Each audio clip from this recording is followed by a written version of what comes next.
Hi everyone, आपका बहुत बहुत स्वागत है मेरी छोटी सी प्यारी सी क्लास में, जिसमें हम लोग क्या पढ़ रहे हैं, हिंदी किसके लिए, यूपीएसआई के। इसमें हम लोग क्या क्या पढ़ चुके हैं, तो इसमें हम लोग वर्णमाला पूरा खत्म कर चुके हैं, संज्ञा, सर्वनाम, विशेषण और प्लस क्रिया का एक पार्ट भी हम लोग देख चुके हैं। ठीक है, तो आज हमारा रहेगा क्रिया का सेकेंड पार्ट, जिसमें हम लोग क्या क्या पहले पढ़ चुके हैं उसको रिवाइज कर लेते हैं। तो इसमें हम लोग पढ़े क्रिया किसे कहते हैं और मूल धातु से क्रिया कैसे बनना, जैसे जा से जाना बना तो ये मूल धातु जा ज है, फिर इसे जाना बना तो मूल धातु से क्रिया बनाना। फिर हम लोग पढ़े थे प्रथम परिणात्मक क्रिया, फिर इसके बाद हम लोग पढ़े थे द्वितीय परिणात्मक क्रिया, जिसमें वाना लगा हो, जिसमें आना लगा हो, जिसमें आना लगा उसे प्रथम, जिसमें वाना लगा उसे हम क्या कहते हैं, द्वितीय। ठीक है, इसके बाद हम लोग देखे थे क्रिया के भेद। तो क्रिया के हम लोग कितने भेद देखे थे, तो क्रिया के हम लोग दो भेद देखे थे, मतलब सकर्मक और अकर्मक। तो अकर्मक में हम लोग क्या देखे थे, अकर्मक ये होता था कि जिसमें कर्म नहीं लगा रहता, तो उसको हम अकर्मक कहते हैं। जैसे वह जाता है, वह खाता है, वह सोता है,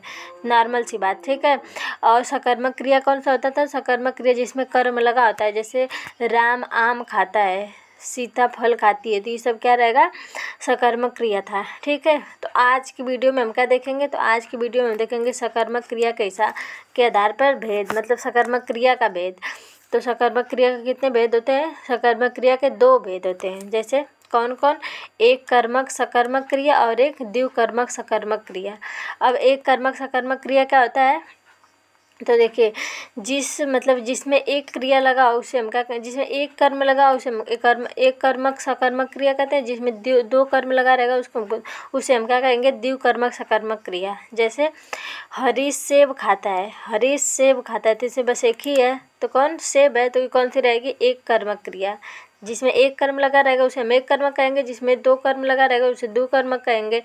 तो हरीश सेब खाता है, तो इसमें सेब एक ही खा रहा है, तो मतलब सेब ही की बस बात की जा रही, तो ये एक क्रिया की बात हो रही है। जैसे नवीन ने छात्रों को पढ़ाया, देखिए जहाँ पे क्या और किसे से भी मतलब आंसर मिलता है उसे भी हम क्या कहते हैं, उसे भी हम कर्म कहते हैं। तो छात्रों को, तो मतलब छात्रों को बस पढ़ाया, इसके बाद नहीं कि छात्रों को फिर उसके साथ किसी और को पढ़ाया, बस छात्रों को पढ़ाया, तो यहाँ पे कौन सी क्रिया है, एक कर्मक क्रिया है।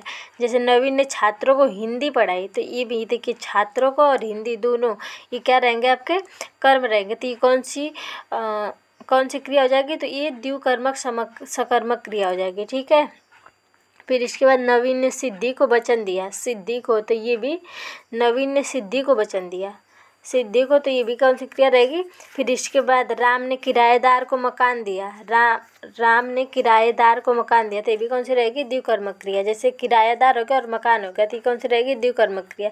फिर दुकानदार ने ग्राहक को क्या दी, पुस्तक दी, तो ये भी रहेगा द्विकर्मक सकर्मक क्रिया। ठीक है, देखिए जो ग्राहक है ये कौन सी क्रिया रहेगी, तो ये कौन सा कर्म रहेगा, तो ये सजीव कर्म रहेगा। लेकिन जो पुस्तक वाला रहेगा ये कौन सा रहेगा, निर्जीव कर्म रहेगा। ठीक है, ग्राहक कौन सा रहेगा, सजीव कर्म, और जो पुस्तक है निर्जीव कर्म, मतलब कि जो आदमी चल रहा है तो सजीव रहेगा, और जो पुस्तक वगैरह ये सब क्या रहेंगे, निर्जीव करेंगे। और इसको हम लोग क्या कहेंगे, अप्रत्यक्ष कर, इसे गौड़ कार्य भी कहते हैं। अप्रत्यक्ष कर मतलब कि देखिए ग्राहक को मतलब सीधा इसका प्रभाव किस पे पड़ रहा है, पुस्तक को देने के लिए, ये प्रत्यक्ष कर है, इसे मेन कर्म भी कहेंगे। तो देखिए जैसे दुकानदार ने पुस्तक दी, किसी को भी दे सकता है, ग्राहक को दे सकता है, अपने घर में दे सकता है, फैमिली में दे रहा है, तो इसका सीधा मतलब कि प्रत्यक्ष कर पुस्तक है, ग्राहक नहीं, तो इसको हम क्या कहेंगे, अप्रत्यक्ष कर और सजीव कर है। और इसका मतलब आंसर हमें कैसे मिलेगा, क्या और किसको लगा के मिलेगा। ठीक है, क्या और किसको लगा के मिलेगा। इसी प्रकार से जो पुस्तक है निर्जीव कर्म है, इसे हम प्रत्यक्ष कर्म भी कहते हैं और इसे मुख्य कर्म भी कहेंगे। इसका आंसर हमें कैसे मिलेगा, क्या लगा के मिलेगा। जैसे मैंने छात्रों को हिंदी पढ़ाई, मैंने छात्रों को हिंदी पढ़ाई।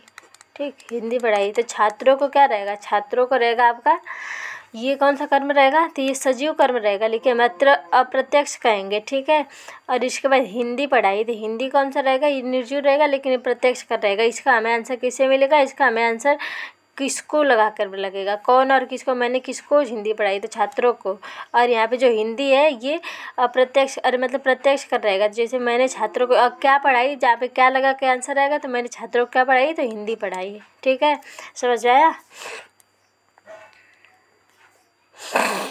जैसे हरीश ने धोबी को कपड़े दिए, धोबी को, तो धोबी क्या है, सजीव है, और कपड़े क्या है, निर्जीव है। तो धोबी कौन सा रहेगा, अप्रत्यक्ष कर, जिसे हमें क्या और कौन और किससे मिलाकर हमें क्या मिलेगा, आंसर मिलेगा। हरीश ने किसको कपड़े दिए।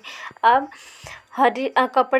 कपड़ा निर्जीव है लेकिन ये प्रत्यक्ष कर है, और इसका आंसर हमें कैसे मिलेगा, क्या लगाकर। तो हरीश ने धोबी को क्या दिया, कपड़े दिए। ठीक है, समझ में आया।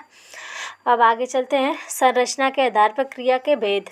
तो संरचना के आधार पर क्रिया कितने भेद होते हैं, तो 5 होते हैं। कौन कौन, पूर्वकालिक, प्रेरणात्मक क्रिया, नाम धातु क्रिया, कृदंत क्रिया और संयुक्त क्रिया। तो ये पूछता है कि संरचना के आधार पर क्रिया के कितने भेद होते हैं, तो आपको याद होना चाहिए 5। पूर्वकालिक, प्रेरणार्थक, नाम धातु, कृदंत क्रिया और संयुक्त क्रिया। ठीक है, अब एक एक करके देखते हैं। तो पूर्वकालिक क्रिया कौन सी होती है। पूर्वकालिक क्रिया जब एक कार्य के बाद तुरंत दूसरे कार्य का होना पाया जाए उसे हम क्या कहते हैं, पूर्वकालिक क्रिया। जब एक कार्य करने के तुरंत बाद दूसरे कार्य का होना पाया जाए, जैसे हरीश पढ़ कर चला गया, हरीश पढ़ा तुरंत चला गया, तो यहाँ पे 2 क्रिया हो रहा है, पढ़ा फिर चला गया, यहाँ पे 2 क्रिया, हरीश पढ़ के चला गया। जब एक कार्य के बाद दूसरे कार्य का होना पाया जाता है, मतलब पढ़ा फिर इसके बाद चलने का भी, पढ़ा फिर पढ़ने के बाद कोई इसका कार्य होने लगा तो चलने का, तो एक के बाद दूसरा कार्य होने लगा, उसे हम क्या कहेंगे, पूर्वकालिक क्रिया कहेंगे। ठीक है, जैसे वह चाय पीकर सो गया, वह चाय पिया फिर सो गया, तो यहाँ पे कौन कौन सी क्रिया हो रही है, 2 क्रिया हो रही है।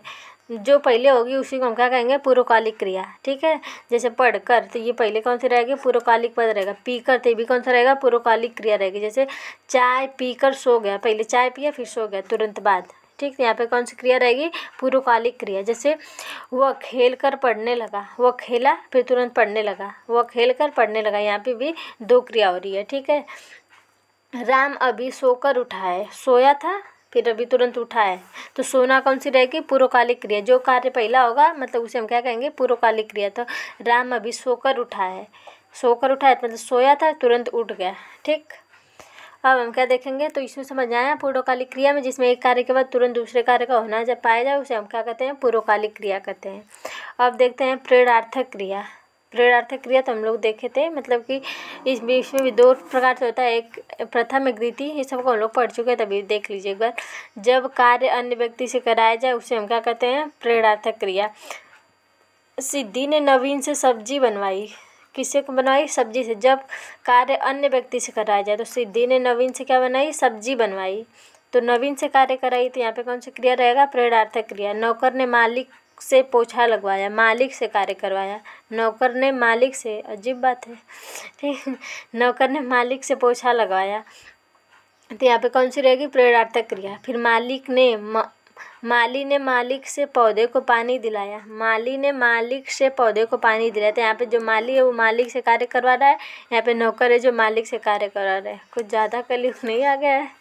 फिर इसके बाद अध्यापक ने छात्रों से सफाई करवाई, अध्यापक ने छात्रों से सफाई करवाई, तो यहाँ पे कौन सी क्रिया रहेगी, प्रेरणार्थक क्रिया। ठीक, तो हम लोग देख रहे थे कार्य के संरचना के आधार पर क्रिया के भेद 5 प्रकार से, पूर्वकालिक, प्रेरणार्थक, नाम धातु, कृदंत, संयुक्त क्रिया। पूर्वकालिक में आप लोग देखे थे जहाँ पे एक कार्य के बाद तुरंत दूसरे कार्य का होना पाया जाए, और प्रेरणार्थक कार्य में क्या होता है कि जब कार्य किसी अन्य व्यक्ति से करवाया जाए तो उसे हम क्या कहते हैं, प्रेरणार्थक क्रिया। बाकी आज हम लोग क्या क्या देखें, आज हम लोग सकर्मक क्रिया के भेद देखें। तो कितने प्रकार के होते हैं, 2 प्रकार से, एक कर्मक सकर्मक क्रिया और एक द्विकर्मक सकर्मक क्रिया। जिसमें एक कर्म होता है उसे एक कर्मक रहेंगे, जिसमें 2 कर्म रहेगा उसे हम 2 कर्म करेंगे। ठीक है, तो अपनी वीडियो यहीं पर समाप्त करते हैं, मिलते हैं नेक्स्ट वीडियो में। तब तक आप वीडियो को ज़्यादा से ज़्यादा शेयर करिए, इस चैनल को सब्सक्राइब करिए। मिलते हैं नेक्स्ट में, टेक केयर।